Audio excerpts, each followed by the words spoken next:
She wept on camera about her stolen music, playing the biggest victim in modern pop culture, while her own father was silently cashing the checks for it. While her fans waged war, he was counting the profits with her.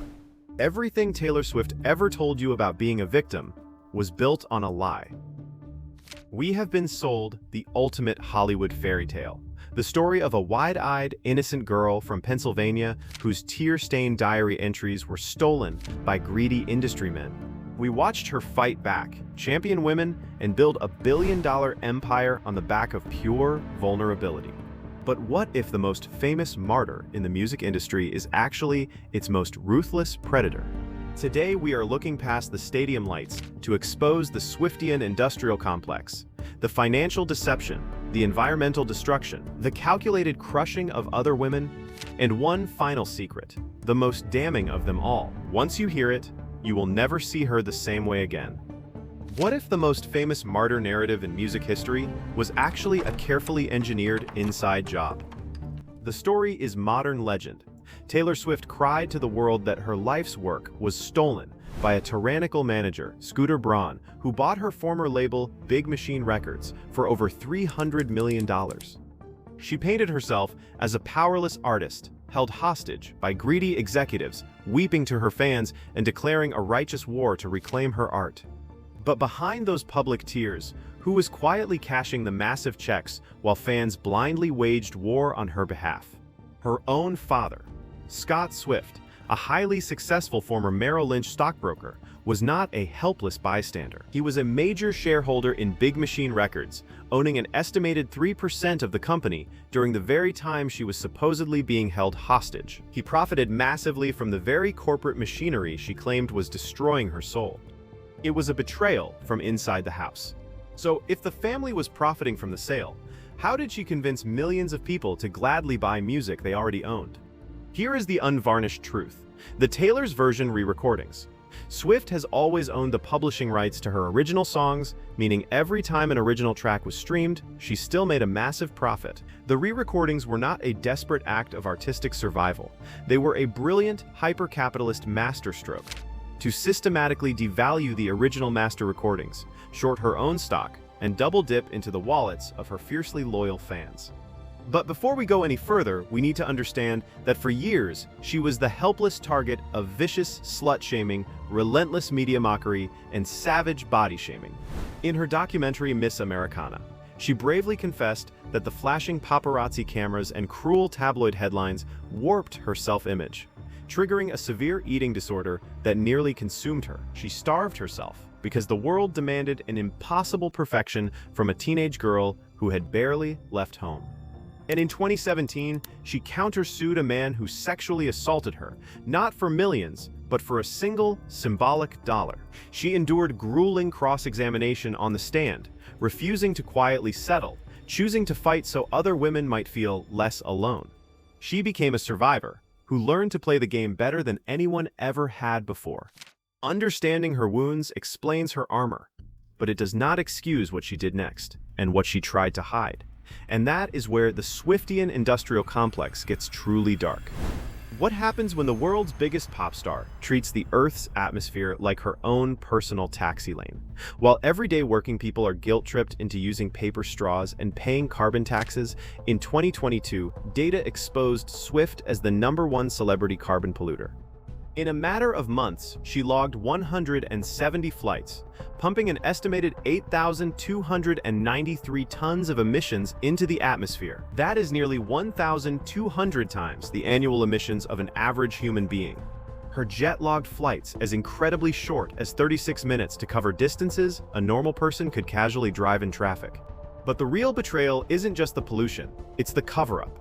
When a college student named Jack Sweeney used completely legal, publicly available aviation data to track her jet's horrific emissions, her legal team threatened him with a cease and desist letter. While climate scientists watched their life's work ignored, her billionaire legal team deployed ruthless intimidation tactics, attempting to crush public interest reporting under the weight of her massive wealth. And what was her excuse to justify burning more fuel in months than you will in a lifetime?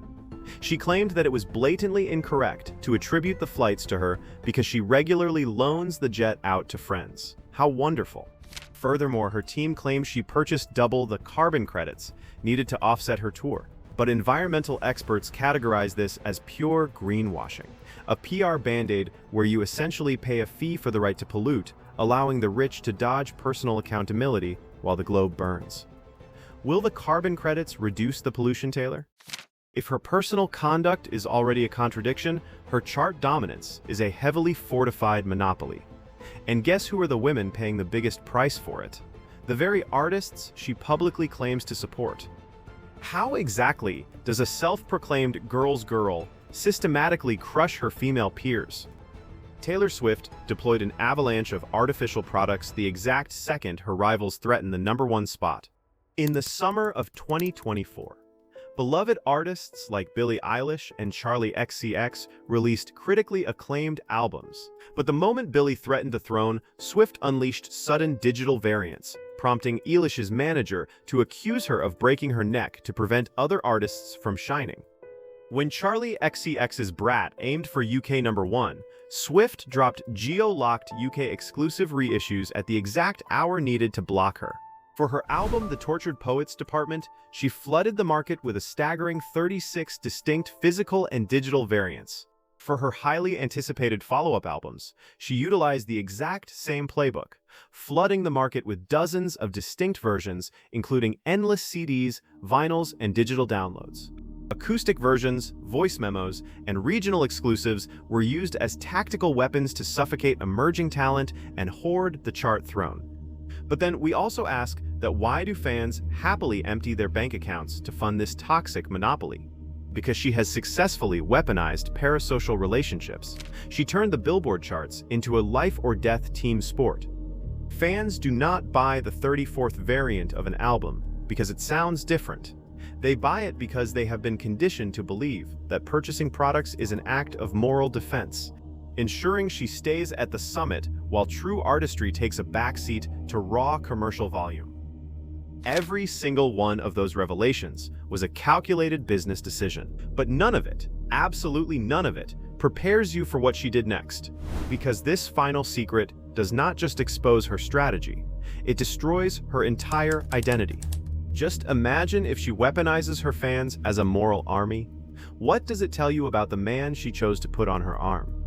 The self-proclaimed feminist who built a billion-dollar empire on empowering women chose to very publicly date Maddie Healy in 2023. This occurred shortly after Healy appeared on a widely publicized podcast where he laughed along as the hosts made derogatory comments and mocked the accents of women of color. He had also faced intense public backlash for insensitive comments regarding the physical appearance of female artists. She did not distance herself quietly. She took him to NFL games and paraded him in front of the most photographed audiences in the world. The hypocrisy was not a rumor or a footnote, it was front page, in broad daylight.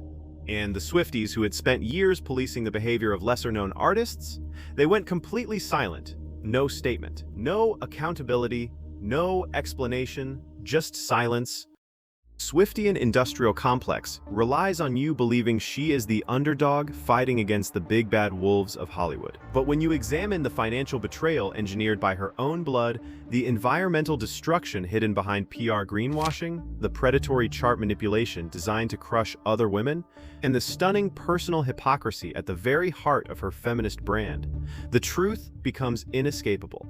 The woman who made the entire world believe she was fighting Goliath was Goliath the whole time. Do you think a billionaire can ever truly be an underdog? Or has unprecedented wealth made her completely untouchable? Let me know in the comments and subscribe, because what I am bringing next week is going to make this look like a warm-up act.